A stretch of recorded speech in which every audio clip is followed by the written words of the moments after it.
வேதத்துல ஒவ்வொரு பிள்ளையை பிறக்கும் பொழுது பாருங்க, அந்த பிள்ளை பிறக்கும் பொழுது இல்லைன்னா அந்த பிள்ளை பிறக்கிறதுக்கு முன்னமே ஆண்டவர் அந்த பிள்ளைக்கான பெயரை அந்த பெற்றோருக்கு கொடுக்கிறார்.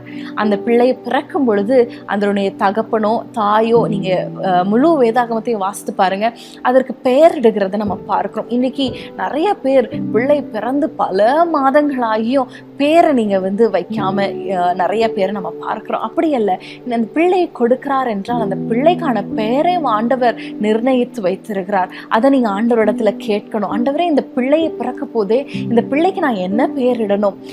பெயர் ரொம்ப முக்கியம் பிரியமானவர்களே.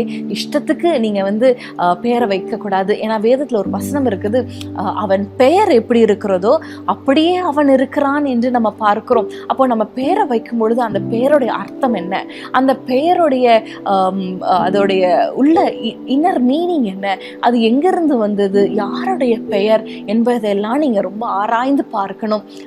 கூடுமானால் நீங்க அதிகபட்சம் வேதாகம பெயர்களை வைக்க நீங்க பிரயாசப்படுங்க. அந்த நபர் எப்படிப்பட்டவர், அவங்களுக்கும் ஆண்டவருக்கும் எப்படியான தொடர்பு இருந்தது என்பதெல்லாம் நீங்க பார்த்து வைங்க. ரொம்ப முக்கியமான காரியம். அந்த பெயரை ஆண்டவரிடத்துல இருந்து பெற்றுக்கொண்டு அதுக்கான ஒரு கன்ஃபர்மேஷனையும் நீங்க பெற்றுக்கொள்ளுங்க. அந்த பிள்ளை பிறக்கிறதுக்கு முன்னமே அந்த பெயரை நீங்க பெற்றுக்கொள்ள ஆண்டவரிடத்துல பிரயாசப்படுங்க. அது மாத்திரமல்ல, என்னுடைய காரியத்துல பார்க்கும் பொழுது நான் என் தாயார் இடத்துல ஒரு காரியத்தை கேட்டிருந்தேன்.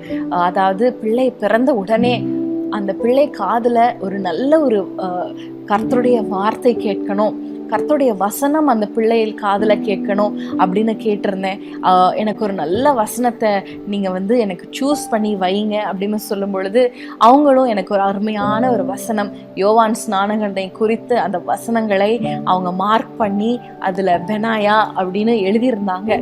ஆண்டவர் முன்னமே பெனாயா என்ற பெயரை என்னுடைய கணவனுக்கு கொடுத்ததுனால நாங்க அது ஒரு ஆண் பிள்ளை என்று நாங்கள் விசுவாசித்து நாங்க அதுக்காக ஜெபித்து வந்தோம். அதே போல ஆண்டவர் ஒரு பெனாயாவை எங்களுக்கு கொடுத்தார்.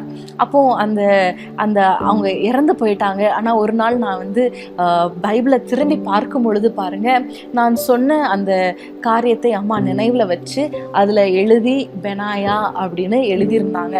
அப்போ பிள்ளை பிறக்கும் பொழுது என்னுடைய தகப்பனார் அந்த வசனங்களை வேதத்துல இருந்து வாசிச்சாங்க.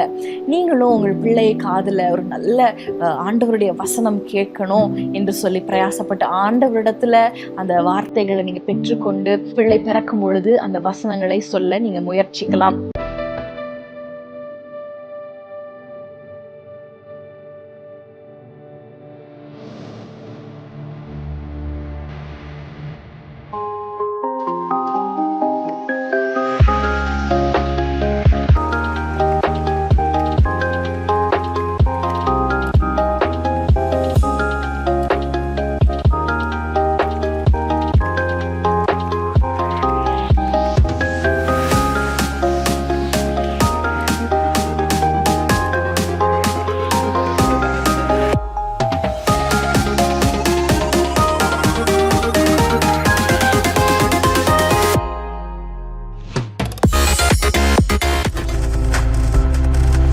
நீங்கள் பார்த்து கொண்டிருப்பது உங்கள் ஜாய் டிவி. உங்கள் துக்கம் சந்தோஷமாய் மாறும்.